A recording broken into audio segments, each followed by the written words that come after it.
Welcome students, I am your English teacher John. Let's learn English through English. This video is for Tamilnadu State Board 10th standard students, and today we are going to learn Unit 2 supplementary reading. And before starting with the topic, we are going to do very interesting and fun-filled activities. Okay, let's begin with the activities, and as usual, be ready with your pen and pencil or a with a notebook. And I'm going to show you a sentence which is totally jumbled, and you are going to make it a meaningful sentence. Okay, this is the sentence.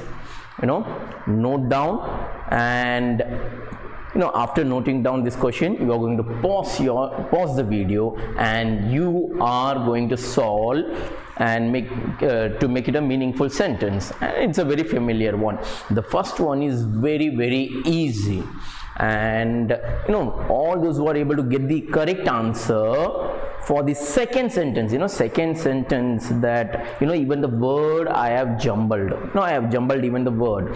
So you need to jumble down the letters and form correct word, and then you will get the answer easily.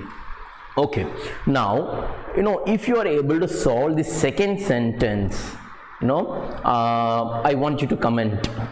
If you are able to solve the second sentence, you are able to get the correct answer, you comment. And for the first one, it's very easy. Anybody can solve. And okay, now I hope you might have you might have got the answer for the first sentence. Okay, the answer for the first sentence is don't judge a book by its cover.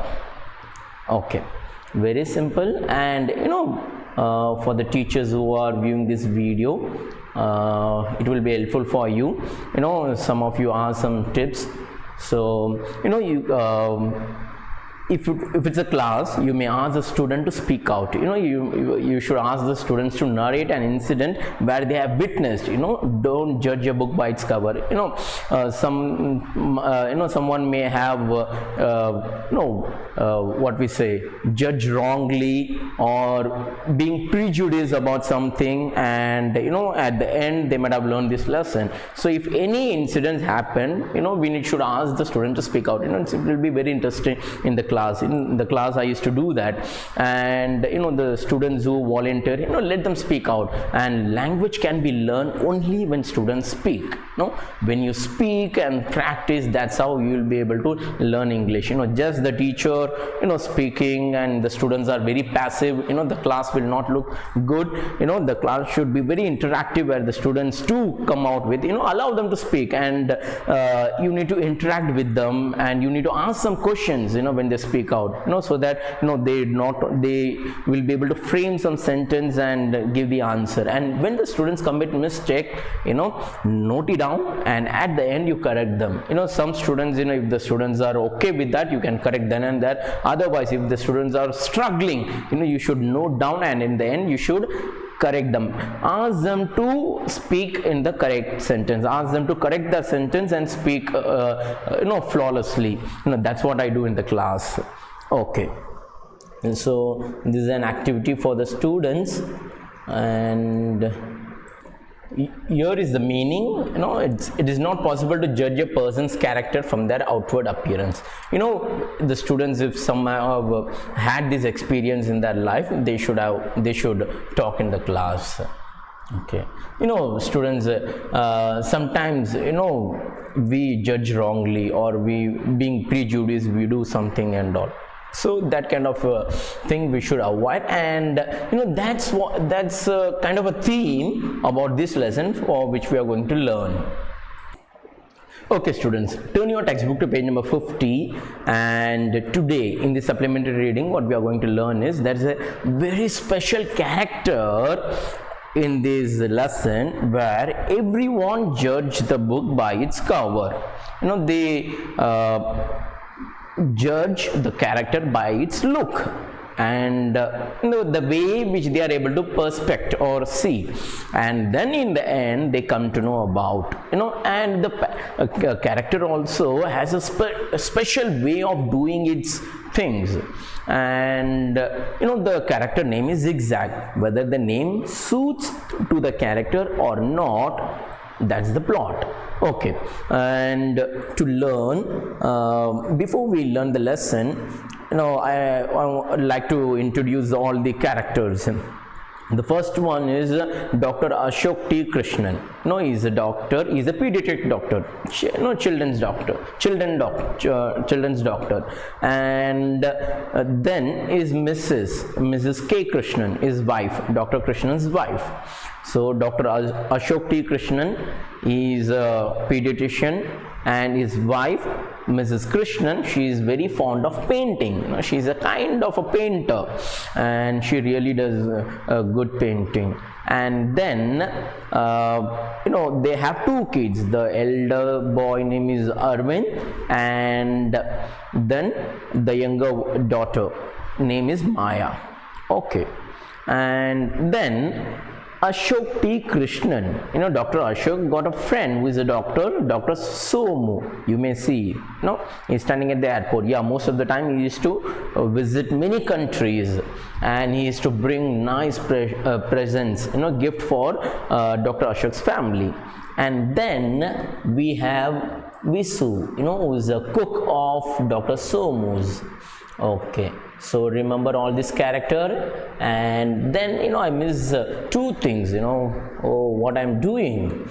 I forgot to talk about the author. Asha and Hemaya, she was from Chennai. She lived in very most of the metro cities, different cities throughout the India, and she is very fond of writing, and especially she writes for children's story. And this is what we say, very good story, and very interesting and very funny too. Let's start with the lesson.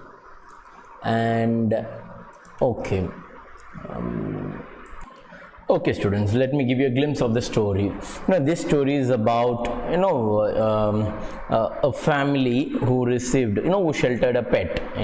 When people who have a pet at home, if they want to travel, they used to give the pet to some neighbor or friend or family friend or relatives, someone, and they used to go. And the same thing happened, and it created some commotion. And how it ended up, that's the fun of the story. Okay, let's read page number 50, Zigzag by Asha and Hemaya.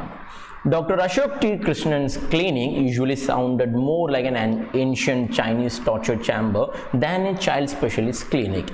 This was because the tiny children who were his patients left out a variety of blood-curdling yells and ear-splitting sobs. It's all because of my patients were making so much noise and crying so loudly. He apologized to his wife one evening that Somu couldn't hear me properly. He rang me in the clinic to ask whether he could keep Zigzag with us when he leaves for Alaska, and now Somu thinks I said yes, even though I clearly said no. I know you're busy getting your painting ready for your exhibition next week. Okay, now he is not able to even finish his sentence. Okay, now this is about Dr. Ashok T. Krishnan. He's explaining something to his wife. Okay, now let me show you something about Dr. Ashok clinic. I told you that he's a pediatrician, and he works in his clinic. And his clinic usually looks like a torture chamber. Left side you are able to see a pediatrician. The hospital is very calm.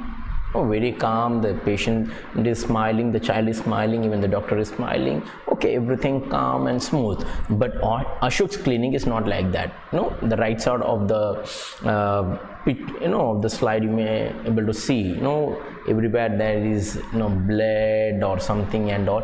Just imagine if this is how the hospital will look, what kind of if children look like that or look the hospital, how they will feel like, and just imagine all the children will be crying and yelling, and there will be screaming, and nobody would able to have a conversation peacefully, and especially through the phone. So Dr. Somu called. So Dr. Krishna's clinic usually sounded like an ancient Chinese torture chamber, that everywhere there will be sobbing and crying and all. So now Dr. Krishnan is explaining his wife that because of my patients were making so much noise, I'm not able to speak properly to Somu. And he said that one evening that Somu called and he asked whether we could have keep his Zigzag, and as he is moving to Alaska, as he is visiting Alaska, so meanwhile he wants to drop the Zigzag to with Dr. Krishnan's family, and he clearly said no. But Somu thought it was a yes. There was so much of screaming and yelling that he was not able to listen. The caller was not able to listen properly. So he is stating that I know that you are very busy getting your painting ready for the exhibition. I can understand that, but I can't help, because I said no, I denied, but Somu was not able to understand properly. Let's continue. Zigzag interrupted their 9-year-old daughter Maya. Isn't that Uncle Somu's prized giant green and gold fighting beetle? The one that spits deadly poison straight into its opponent's eye? No, corrected her older brother Arvind, eyes shining in pure delight. The beetle is called Spitfire.